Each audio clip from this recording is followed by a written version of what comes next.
কি জ্বালায় পড়েছি। বললাম তোমাকে করলা আনতে, না নিয়ে এসেই তুমি বলছো কি না শুক্তো খেতে ইচ্ছা করছে।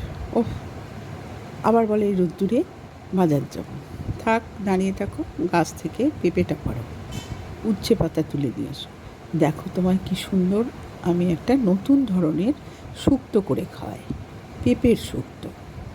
পেঁপে নিয়ে এলো, ছাড়িয়ে দিল গুঁড়োটা, আমি তাকে জিরে জিরে করে কাটলাম, তারপর একটা সিটি দিয়ে সেদ্ধ করলাম প্রেশারে।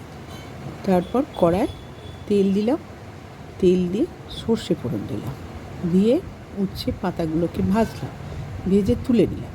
তুলে নেওয়ার পর বড়ি ভাজলাম, বড়িটাকে তুলে নিলাম, তুলে নিয়ে তারপর বড়িটাকে একটু গুঁড়ো করে নিলাম। এবার ওই তেলেতে আবার উচ্ছে পাতা, পেঁপে দিয়ে একটু মিষ্টি, একটু নুন, বড়িগুলো দিয়ে খুব শুকনো শুকনো করে নিলাম।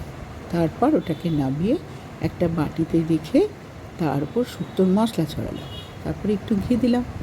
ব্যাস, বড়িটাকে যেমনি ভাতে দিয়েছি বলে আহ কি দারুণ খেতে।